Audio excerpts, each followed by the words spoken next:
বিএনপির মহাসচিব মির্জা ফখরুল ইসলাম আলমগীর বলেছেন, ত্রয়োদশ জাতীয় সংসদ নির্বাচন আগামী ফেব্রুয়ারিতেই হবে। এ বিষয়ে প্রধান উপদেষ্টাও একমত। রোববার সন্ধ্যায় প্রধান উপদেষ্টার সঙ্গে বৈঠক শেষে বের হয়ে সাংবাদিকদের এসব কথা বলেন মির্জা ফখরুল ইসলাম আলমগীর। তিনি বলেন, একটি শক্তি নির্বাচনকে বিলম্বিত করার চেষ্টা করছে, তবে নির্বাচন পেছানোর কোনো সুযোগ নেই। নির্বাচনের তারিখ হিসেবে যেটা ঘোষণা দেওয়া হয়েছে সেই তারিখেই নির্বাচন হবে। প্রধান উপদেষ্টার সঙ্গে আলোচনার ফলপ্রসূ হয়েছে।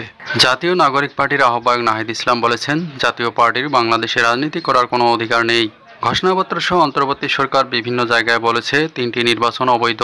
এই 3টি নির্বাচনকে বারবার বৈধতা দিয়েছে কারা? জাতীয় পার্টি।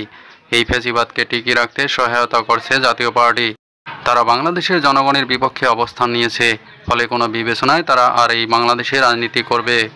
রোববার রাত 11টার দিকে ঢাকা মেডিকেল কলেজ হাসপাতালে গণ অধিকার পরিষদের সভাপতি নুরুল হক নূরকে দেখতে গিয়ে তিনি এসব কথা বলেন। এ সময় এনসিপির আহ্বায়ক নাহিদ ইসলাম বলেন, জুলাই গণ অভ্যুত্থানের পরে এরকম একটা দিন দেখতে হবে, এটা আমরা কেউ কল্পনাও করিনি। এটা শুধু দুঃখজনকই নেই, অনাকাঙ্ক্ষিত নয়, এটা উদ্বেগজনকও।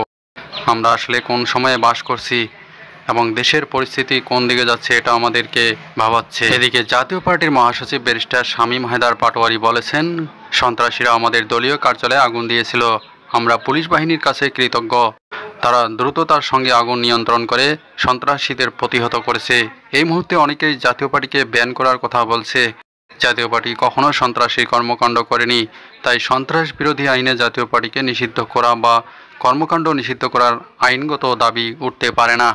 জাতীয় পার্টির মহাসচিব বলেন, আরপিও অনুযায়ী যেসব কাজ করলে একটি দলে নিবন্ধন বাতিল হতে পারে এমন কোনো কাজ জাতীয় পার্টি কখনোই করেনি। জাতীয় পার্টির বিরুদ্ধে এমন কোনো অভিযোগও নেই।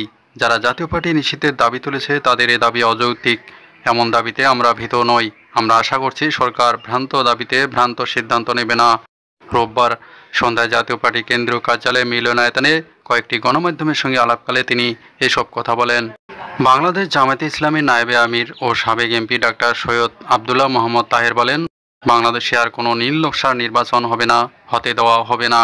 তবে তিনি উদ্বেগ প্রকাশ করে বলেন, আমরা উদ্বিগ্ন যে বর্তমান পরিস্থিতি দেখে মনে হচ্ছে কোনো ধরনের পরিকল্পিত একটা নীল নকশা নির্বাচন আবার করা যায় কিনা সেই উদ্বেগ করছে। রোববার উপদেষ্টা ডক্টর মোহাম্মদ ইউনূসের আমন্ত্রণে যমুনায় বৈঠক শেষে সন্ধ্যায় সাংবাদিকদের ব্রিফিংকালে কথা বলেন তিনি। এছাড়াও জাতীয় পার্টির সাংগঠনিক কার্যক্রম স্থগিতে কার্যকরী পদক্ষেপ নেওয়ার জন্য সরকারের প্রতি আহ্বান জানিয়েছে জাতীয় নাগরিক পার্টি। ফ্যাসিস্ট আমলে একের পর এক অবৈধ নির্বাচনে অংশ নেওয়ার মাধ্যমে সেগুলোকে বৈধতা দেওয়া এবং কার্যক্রম নিষিদ্ধ একটি দলের পক্ষে ঝান্ডা ধরার অভিযোগ এনে এনসিপির পক্ষে দাবি জানানো হয়েছে। রোববার সন্ধ্যায় প্রধান উপদেষ্টার সঙ্গে এনসিপির 4 সদস্যের প্রতিনিধি দলের বৈঠকের পর গণমাধ্যমকে এই তথ্য জানান জ্যেষ্ঠ যুগ্ম আহ্বায়ক আরিফুল ইসলাম আদিব।